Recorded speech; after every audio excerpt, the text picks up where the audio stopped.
The number one mortgage mistake that people are making every single day, and this is going to be a brutal truth. So if you guys watch this channel, you know that when I do a brutal truth, I am not messing around. So here's the deal. I get all the calls when stuff is going sideways. And look, I encourage you guys, if you're in contract and you're getting declined, or if you feel like your lender might be ripping you off, yes, call me. Always call me. I'm licensed everywhere but Rhode Island and Utah. I will look at it. I will help you out. A lot of times we can step in and save the deal. And a lot of times we step in and we, get you in a much better financial position.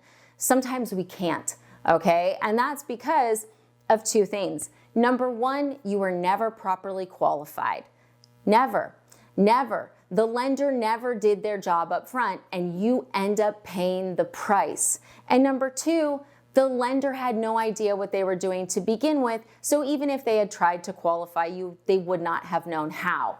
So, what is the mistake you're making? You are not researching your lender. You're not. And guys, I never shame anyone when they call me because I get it, like you're excited about buying a house. And in many cases, the real estate agent referred you to this lender. They said they work with them a bunch. They said they're great.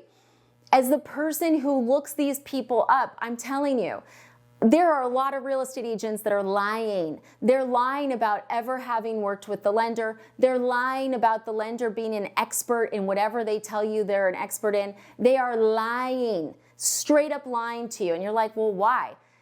Look, there's a variety of reasons. Sometimes it's because they're getting a kickback. Sometimes it's because the lender's paying for marketing. Sometimes it's because they met the lender at a cocktail party and thought they were really nice and want to hang out.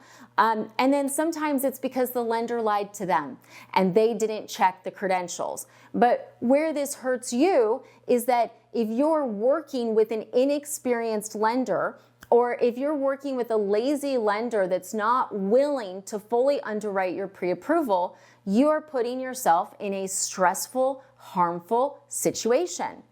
It's that simple. It's like, I was talking to this gal yesterday and it was like my whole day, like I had other stuff, but because I was trying to get her out of the situation. Another client had said, Jen, can you please step in? And I'm like, absolutely.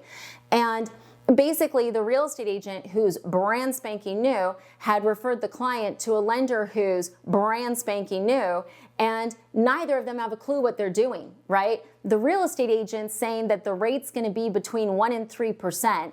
The lender hasn't talked to the buyer except for 10 minutes. The buyer has no idea what the closing costs are, no idea what the down payment is, no idea what the interest rate is, and is about to get into contract on a $500,000 purchase.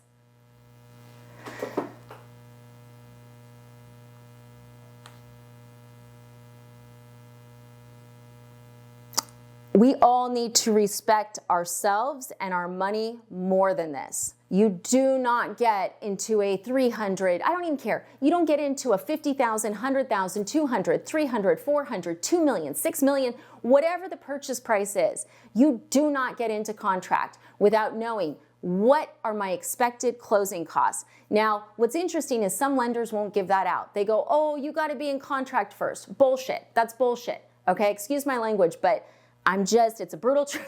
I'm done. I just can't. No, they can tell you your closing costs. Guys, a guaranteed rate where I work, literally, we press a button. We press a button, ladies and gentlemen, to get our loan summary where it's pulling estimated fees. It's pretty darn accurate, and I can go through it. My team can go through it. We can send it to you. It's a button. Okay, so if a lender's saying, oh yeah, it's like 3 to 4%, but they won't line item and go through it with you and explain it to you, you're done. Break up. They are not doing their job. And also, a lot of times lenders don't want to go through that. It's because their fees are high, or it's because they don't actually understand what the different components are, so they can't explain it to you. Either way, it's not good for you. The second thing is interest rate. Look, most lenders are not locking your interest rate before you're in contract, meaning that you wrote an offer and the seller accepted it. However, we still talk about rates. If I'm doing a pre-approval letter, it's gonna have what the current rate is. It's not locked, but that's a reflection of what the rate is. And guess what? The pre-approval letter will say, this is not locked. okay? We have a sheet that goes out to our clients as well now, and that was a suggestion from a past client. So thank you to Charles for that. That explains everything about rates. And then when I'm doing my call with clients, I talk about it. Okay, here's what I'm seeing with the market. This is what we're seeing with volatility. This is the highest I've been. This is the lowest I've been. Here's what I would be prepared for. This is important. And a lot of times people, they feel like they're an imposition, or, you know, they feel shameful that they're asking a lender questions. And I am telling you all right now, ask questions. It's okay. Any good lender is going to love that you ask questions. You know, the only thing that's annoying is when you guys aren't asking the questions and you have ChatGPT ask us the questions and they're crazy. That's the only thing that's annoying. But anything else, like, yeah, of course, you should be able to talk to your lender about rate. And if they won't even breach the topic with you, if you say, yeah, hey, you know, what's going on with rates? Like, what should I expect? And they go, well, we can't lock till you're in contract, so we'll talk then. No, here's where I am today. This is where I've been over the last 2 weeks. That is the way that conversation is supposed to go. That is what you deserve. You deserve to have a lender go through closing costs with you. You deserve to have someone go over what to expect with interest rates and where the market is. You know, can they guarantee you a rate without locking it? No, but they can tell you and educate you so that you can make an educated financial decision. Okay, so closing costs. Yes, they need to go through it with you line by line. If they don't, be afraid. Interest rates, they should talk to you about, is it locked, is it not locked, how locking works, all that fun stuff. Where are rates now? Where have they been? What else? Payment. Oh my goodness, this one kills me. There are so many people in America that are getting into contract on houses without ever knowing the payment. And the reason's this: they talk to the lender, you know, maybe it's a call center, maybe it's the real estate agent referred it, maybe their dog referred, I don't care. And they do their app, boop, boop, boop, boop, boop, boop. They get a pre-approval letter and the lender says, go shopping. So they go shopping, right? And you guys don't know better. You don't. You're like, oh, well, the lender said I could go shopping. Great. Guys, we can qualify you into being house poor. Seriously.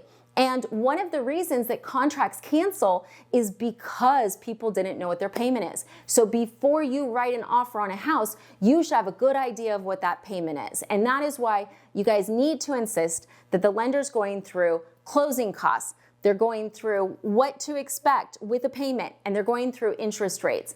Now, in terms of experience, because I mentioned earlier in this video that people are working with people that don't know how to do loans, it is more prevalent than you would think. Like, I don't know what the deal is, but for some reason, being a mortgage lender for many people is a side hustle. Yes, like a DoorDash or Uber, they have mortgage lender as a side hustle. As a lender who does this every single day, I have to tell you, this is not a part-time job. This is not even a 40-hour-a-week job. This is a job where you are constantly learning, working, dealing with underwriters, structuring files, trying to figure things out. It is not a side hustle, okay? And if you're like, oh, I want to help my friend out, you know, he's done a couple, I wouldn't. You'd be crazy. You'd be crazy. Guys, when I'm doing my own loans, I go to whatever lender is the specialist at the loan type I'm doing. That is what I do, okay? I can't do my own loans, but it's like I have lots of friends in the industry, but I go to the one that I know does the most business in that category because I know they'll know how to structure it and I know it will close. You need to demand that for yourself as well. You don't want someone that's learning about lending at the same time you are. You want an expert. And if you're like, oh, well, they've been in the business for 40 years, guys, if they have no reviews, they could have been a side hustle for 40 years. You gotta check reviews. Do not blindly trust everyone. You know, if you guys are like, hey, is this person legit?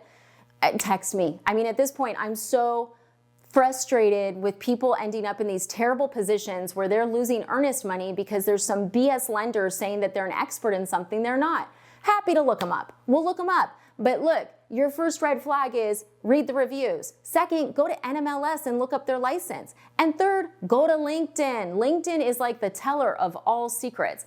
Number 4, you could go and look at rankings. But the key is this: do not blindly trust or assume that all lenders are the same. They are not all the same in any way, shape, or form. And ultimately, you're not getting a better deal by working with someone who's going to treat you like garbage or is inexperienced. You're not getting a better deal. So fight for yourself. Make sure you're getting the service you deserve, and make sure that you're working with someone that can actually get you home. So a bit of a rant, but I've seen a lot of this in the last few weeks where, and it's been, I hate to say it, there's been real estate agents referring people where I'm like, what is going on here? And I feel so bad for the buyers because they're like, I've never done this, I'm just lost. And they're saying, I have to use this person. And you don't. You can use anybody you want. Get fully underwritten before you go shopping. Know your payment. Any questions you have about structuring, ask the lender. But here's the thing. If you're fully underwritten as your pre-approval, it takes that biggest stress away about, did the lender actually structure my loan right?